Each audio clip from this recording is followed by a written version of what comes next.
సంవత్సరాల తరబడి ఎన్ని మందులు వాడినా మీ మోకాల నొప్పులు తగ్గట్లేదా? ప్రాణ పెయిన్ క్లినిక్ లో అత్యాధునిక చికిత్స.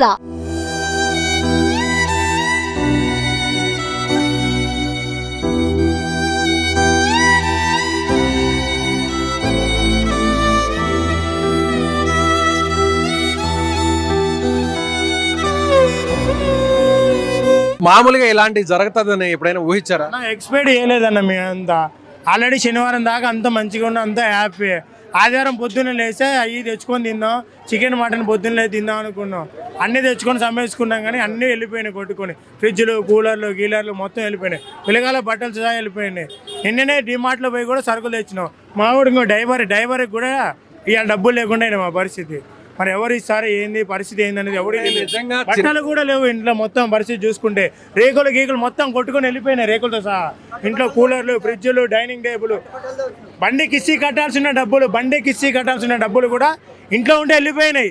మరి బాధ్యత ఎవరు వస్తారు? ఏంటి? మీరు డబ్బులు దాచిపెట్టుకున్నారా? దాచిపెట్టుకుని డైనింగ్ టేబుల్ పెట్టినాం. డైనింగ్ తెలుసు ఎంత డబ్బులు?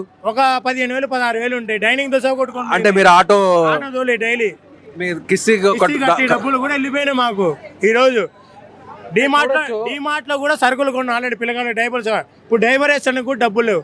మళ్ళీ వేరే వాళ్ళని అప్పు ఫోన్ పే చేయించుకొని మళ్ళీ ఇప్పుడు నేను కొనుక్కొని వచ్చిన పిల్లగాళ్ళకి అన్నం తింటానికి లేకుండా ఇప్పుడు కిలో నీళ్ళు పడితే పప్పు కూడా లేదు ఇక్కడ తినడానికి. పెరిగేసి పెడుతున్నారు.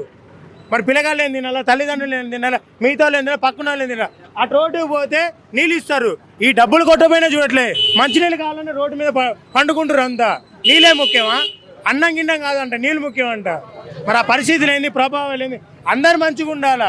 ఇప్పుడు ముద్ద పెట్టారు, ఇప్పుడు వెనకాల వచ్చిన బాధ్యతలు ఏంది? అంటే ఇంకొక 10 కేలు ఎక్కువ వేస్తే తింటారు అందరూ. వేస్ట్ అయితే కాదు కదా, మరి ఎవరు తింటారు అది? రైట్. వీళ్ళు ఇచ్చేది ప్రభుత్వం కాదు, స్వచ్ఛందంగా కొంతమంది వ్యాపారస్తులు వారికి ఉన్న స్థాయిలో వారు తీసుకొచ్చి పెడుతున్నారు. స్వచ్ఛందంగా పెడుతున్నారు. అందరూ అది అనుకోరు కదా. వేరే ఎవరు పంపించారు, పక్కనోడు ఎవరు పంపించారు, ఇంకా పక్కనోడే ఉంటాడు. వీళ్ళు తిన్నారు, నేను తినలే. ఇప్పుడు చూడు, పెరుగు తింటున్నా అన్న, మరి ఏం తినాలా? ఒకడు పప్పుతో తిన్నాడు, ఒకడు సాంబార్తో తిండు. ఆయనకు వచ్చింది, నాకు రాలే. ఈ బాధ కడుపులో ఉంటది. ఇంకెవరికి 100 మందికి ఎవరు చెప్పాలా?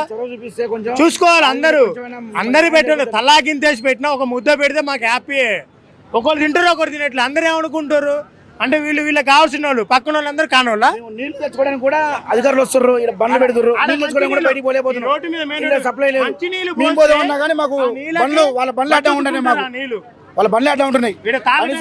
అన్నం లేదు, ఏమి లేదు. పిల్లలతోటి ఈ విధంగా తిరుగుతున్నారు రోడ్ల మీద బతుకులు అయిపోయినాయి. మాకు నిన్న మేము అసలు ఎక్స్పెక్ట్ కూడా చేయలేదు. తెల్లారితే మటన్ బోటి తెచ్చుకొని తిందాం అనుకున్నాం.